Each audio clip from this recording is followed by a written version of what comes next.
ओम सभी को सादर नमस्ते जी।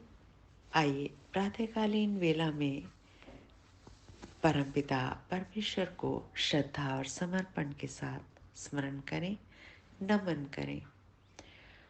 ओम शन्नो मित्रः शं वरुणः शन्नो भवत्वर्यमा शन्नो इंद्रो बृहस्पतिः शन्नो विष्णुरुक्रमः। ओम।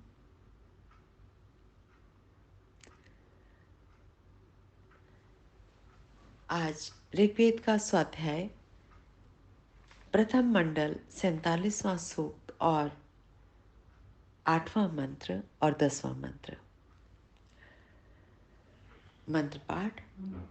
ओम अर्वांचा वाम सप्तयो ध्वरश्रियो वहन्तु सवनेदुप ईशं प्रञ्चन्ता सुकृते सुदानव आबर्हि सीदतं नराओ। महर्षि कहते हैं, फिर वे किस हेतु वाले हैं, इस विषय का उपदेश इस मंत्र में किया है। ऋषि है, प्रस्कण्व है, काण्व है, देवता अश्विनौ और नितृत सतह पंक्ति छंद है, स्वर पंचम है। महर्षि कहते हैं, राजा और प्रजाजनों को चाहिए कि आपस में उत्तम पदार्थों को ले देकर सुखी हों। पंडित जी इसके भाष्य में कहते हैं, सुकृत सुदानु, अच्छे कर्मों को करने वाले बने और अच्छे से दान को देने वाले बने। वेद दान पर बहुत महत्व देता है। दान को कहा अध्वर श्रेय, यज्ञों की शोभा वाले इंद्रिय रूप सप्तयः, इंद्रिय रूप अश्व, हमारे इंद्रियों को अश्व बताया गया है। वाम, आप दोनों प्राणापानो सवनायत, निश्चय से यज्ञों के अर्वांचा अभिमुख उपवहंतु, समीपता से प्राप्त कराएं। अर्थात प्राण साधना के द्वारा इंद्रिय रूप अश्व सदा हिंसा शून्य अतएव उत्तम कर्मों में व्याप्त रहें। हम अपनी इंद्रियों से कोई हिंसा ना करें, हिंसित कर्म ना करें। इन इंद्रियों से प्राण साधना के द्वारा उत्तम कर्मों में व्याप्त रहें, श्रेष्ठ कर्मों को ही करें। नरा, साधकों को अग्र स्थान में प्राप्त कराने वाले प्राणों। अपानो, आप सुकृते, उत्तम कर्म करने वाले। सुदानवे, उत्तम दानशील पुरुष के लिए। ईशम प्रंचनता, उत्तम अन्न का संपर्क करते हुए, यानी कि उत्तम सात्विक अन्न को ग्रहण करते हुए। बर ही यज्ञ में आसीदतम, सर्वथा निश्चल हो जाओ, उसमें पूरी तरह से भाग लो। अर्थात प्राण साधना करने पर हम उत्तम कर्मों के करने वाले बनते हैं, उत्तम दान की प्रवृत्ति वाले होते हैं और उत्तम अन्न का सेवन करते हैं। और इससे क्या होगा, सदा यज्ञ वृत्ति वाले बनते हैं, भौतिक यज्ञ भी करते हैं और श्रेष्ठ कर्म ये भी यज्ञ ही है, उसकी वृत्ति वाले बनते हैं। भावार्थ, प्राण साधना से हम सुकृत बने, यानी कि श्रेष्ठ कर्मों को करने वाले बने, सुदानु बने, श्रेष्ठ दान करें और उत्तम अन्नों का सेवन करते हुए सदा यज्ञशील बनते हैं। ऐसा प्राण अपान की साधना से हो पाता है। अगला मंत्र। ऋषि हैं प्रस्कण्व काण्व और देवता उषा है, छंद सतह पंक्ति है, स्वर पंचम है। अब प्राण साधना शरीर को पूर्ण स्वस्थ बनाती है और शरीर को सूर्य के समान दैदीप्यमान करती है। अगला 10वां मंत्र, मंत्र पाठ। ओम उक्थेभिर्वागवसे पुरुवसु अर्कैश्चनी हुयामहे शश्वत्कण्वानां सदसि प्रियेहि कं सोमं पपथुरश्विना। ओम। महर्षि कहते हैं, फिर उनके प्रति प्रजाजन क्या करें। कहा, भावार्थ भाषा, राज प्रजाजनों को चाहिए कि विद्वानों की सभा में जाकर नित्य उपदेश सुने,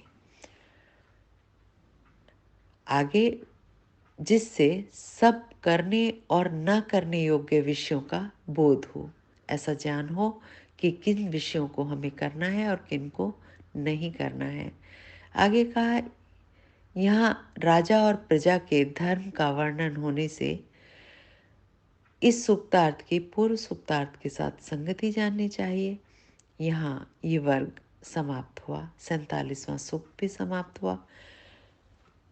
परमपिता परमेश्वर मंत्रों के माध्यम से हमें बता रहे हैं राजा और प्रजा के धर्म क्या होते हैं, किस प्रकार राजा को प्रजा के प्रति व्यवहार करना चाहिए और किस प्रकार प्रजा का व्यवहार श्रेष्ठ राजा के प्रति होना चाहिए। आध्यात्मिक भाष्य में पंडित जी कहते हैं, उक्तों व अर्कों से प्राणों का उपासन। हे अश्विना, प्राण और अपान पुरुवसु बहुत अथवा पालक व पूरक धनों वाले आपको अव से रक्षण के लिए उक्थे भी स्तोत्रों से तथा अर्कही अर्चन साधन मंत्रों से अर्वाक अपने अभिमुख निव्यामहे पुकारते हैं। ज्ञान प्रधान वाणियाँ, स्तोत्र होते हैं ज्ञान से प्रधान युक्त वाणियाँ उक्त हैं। उक्त कहा जो ज्ञान से युक्त वाणियाँ हैं, जिनमें ज्ञान ही ज्ञान भरा है। स्तुति प्रधान वाणियाँ अर्क हैं। अर्क किसे कहा, जिन वाणियों में, जिन मंत्रों में स्तुति मुख्य रूप से है। उक्तों व अर्कों से प्राण अपानों को पुकारने का अभिप्राय यह है कि प्राणायाम के गुण धर्मों को हम अच्छे प्रकार समझें। प्राणायाम से क्या होता है, प्राणायाम है क्या, तो उसके गुण और उसके धर्म को हम ठीक प्रकार से समझें और उनकी फिर साधना करें, फिर प्राणायाम करें, उन साध लें प्राणों को। समझना ही उक्तों को पुकारना है। हर बात को, हर वाणी को ठीक प्रकार से समझना ही उक्तों को पुकारना है, यानी कि ज्ञान से युक्त वाणियों को कहना है और इनकी साधना करना ही अर्कों का उपासन है। अर्क यानी कि स्तुति से युक्त वाणियाँ, जिन वाणी से, जिस मंत्रों से, जिन स्तोत्रों से हम स्तुति करें ईश्वर की, वो ही अर्क हैं। आगे का, हे अश्विना, हे प्राणापानो, आप शाश्वत सदा कण्व नाम मेधावी पुरुषों के प्रिय सदसी इस कांत व सुंदर शरीर रूप ग्रह में कम सब आनंद को देने वाले ईश्वर के लिए आया। सोमम, सोम को, शक्ति को, पपथु पीते हो, अर्थात सोम को शरीर में सुरक्षित करते हो। यह सुरक्षित सोम सब प्रकार के आनंद व सुख का कारण बनता है। वस्तुतः सोम ही शरीर को कांत बनाता है, कांति से युक्त करता है। भावार्थ, शरीर में सुरक्षित सोम शरीर को स्वस्थ व सुंदर बनाता है।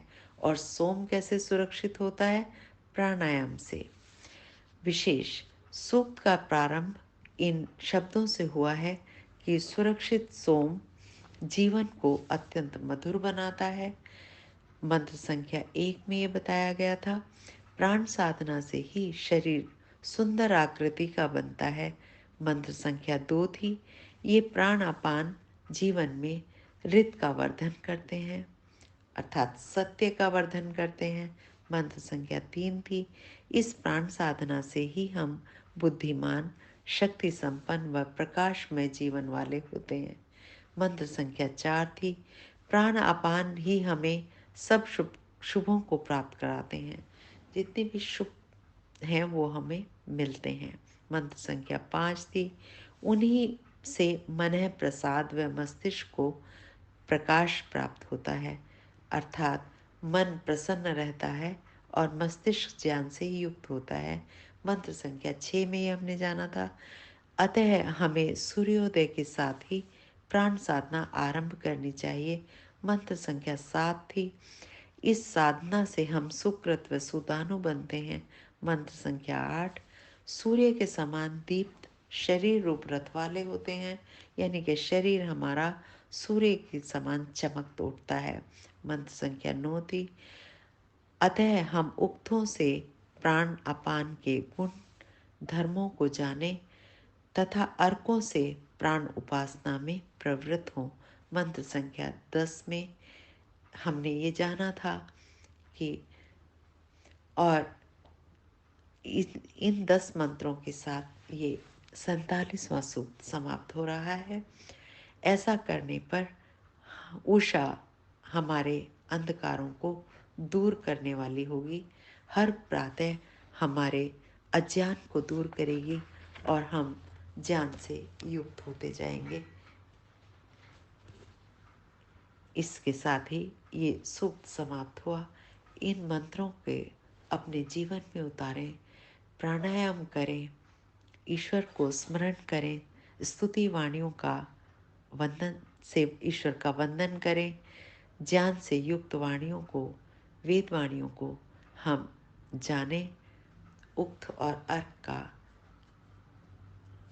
अपने जीवन में इनको उतारें। आज के मंत्रों का यही संदेश, यही उपदेश। ओम इति शम।